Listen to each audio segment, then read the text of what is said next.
Hello everybody, this is Marcus Toole and I'm in my sort of side yard orchard, and this video is being put out for the general public, but it's especially for my cousin Lee, who owns the property that's adjacent to mine, and I just wanted to show her some things that are going on with the property. Right here is kind of a little spot.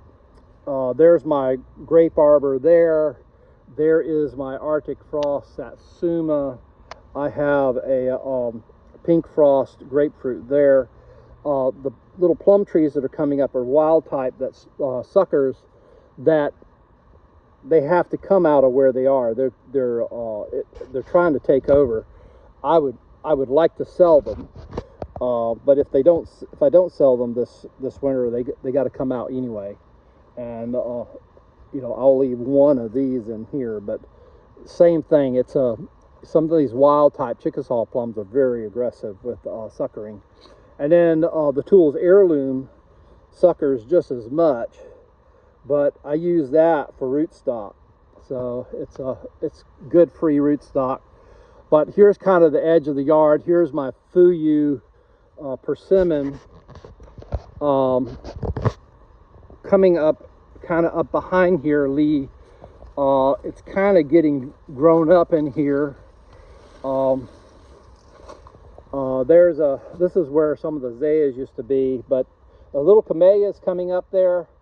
Lee, I plan to try to relocate that somewhere else, maybe in your over there, kind of where the camellias used to be over there. It's a seedling, so I don't know if there's going to be much to that camellia bush, but it's a free camellia bush. But it's not going to, it's just going to get swallowed up by jungle in here if it stays in this spot. It just is what it is. So the azaleas on this side of the property line stay pretty healthy, largely because they get some water when I water the plum trees. And I think that's the main reason. This mimosa tree's got to come out because it's shading my yard. And here's one of the clumps of stuff. It used to be there is an azalea still in here. So much wild stuff keeps coming in there that it's pretty much killed the azalea. I plan to beat this back again this year. I do that every so often, but yeah, I plan to work on that and kind of give that azalea a chance. We have a similar thing happening to the spirea. This is a big, I think this tree is one of the ones that you especially want to keep. It probably is a seedling from that big oak tree. There's nothing to be done under here. This is just going to become part of the jungle unless someone actively prevents that. It is what it is. But and these azaleas in here are holding on, but they aren't going to hold on for long if something isn't done about all the shade that's over them. And but they are holding on there for now. This in here, I'd like to get that cherry laurel out of there, just because that harbors disease for plum trees. I plan to remove that little plum tree. It's never thrived. It's not in a good spot. This little pear tree here, what I plan to do with it is cut it down and start over with the rootstock, and maybe put the graft it with the remaining tree in the side yard, Granny's tree, and see if I can get a smaller version of that going where I can manage it and actually get some pears off of it.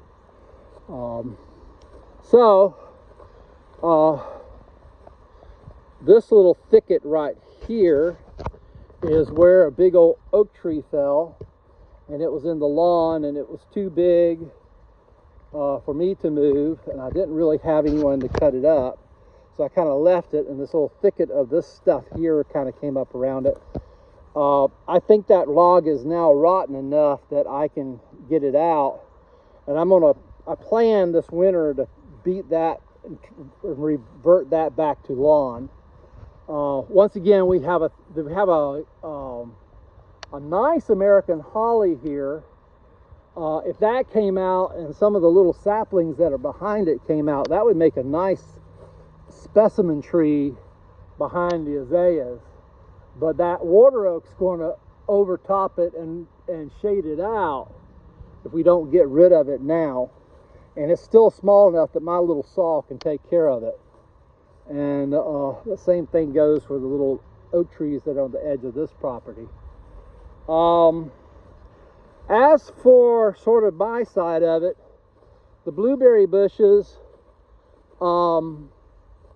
this is how they look now. They'll turn fiery red in about a month, and they'll be red until January. I got some blueberry suckers coming up here. I actually plan to sell these little guys. This one here is far enough away from the mother plant. I could leave it if you want it, or I could sell it. That's up to you, what you want to do. In here, you know, they pop up all over the place. Especially these. This is the domesticated kind, the rabbit eye blueberry, but it's one that birds planted on the property near the cabin, and it was doing so good just in the wild that I transplanted some of the suckers from it into my yard, and boy, they have done so much better than the named varieties and make just as good of berries. So anyway, that's most of my domestic blueberries. That's what it is. It's actually wild plants from the forest. These are the huckleberries in here, and this is one of the name plants here. I think that's an Austin. No, it's a powder blue. Let's see, here's two more of the ones. They're suckers from the ones that I got from the property. This is actually a named variety there. It's a baby. This is my fuyu that's in the yard.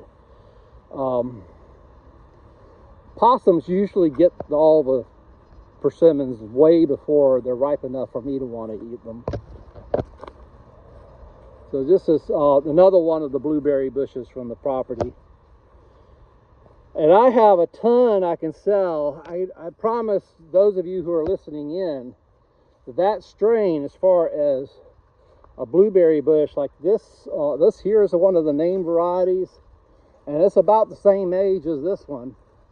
And I can tell you what, this does way better with the exact same amount of care. Way better. Let me go back here.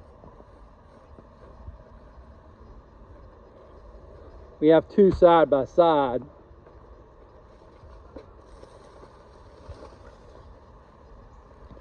So the bush on the left is a powdered blue, and the bush on the right is one of the ones from the property that the birds that had just came up in the pine plantation. And this is the best powder blue I've ever had grow. So, and it has done better than any of the other cultivars. But this does great everywhere. There's some of the satsumas that one there is kind of a late ripening one. This is an early ripening one here, and the fruits even get to the turn a little bit. This is another early ripening one, and the fruit's turning on it. I just watered these some, so you can see where the fruit's beginning to turn color. The grapefruit's beginning to turn color. It's one that's going to be ripe probably in about 2 weeks, right over here. Right there. So these are the little plum suckers that I had grafted over to various cultivars. Anyway, that's the situation in the yard, Lee. So anyway, let me know what you think. Talk to you later. God bless. Bye.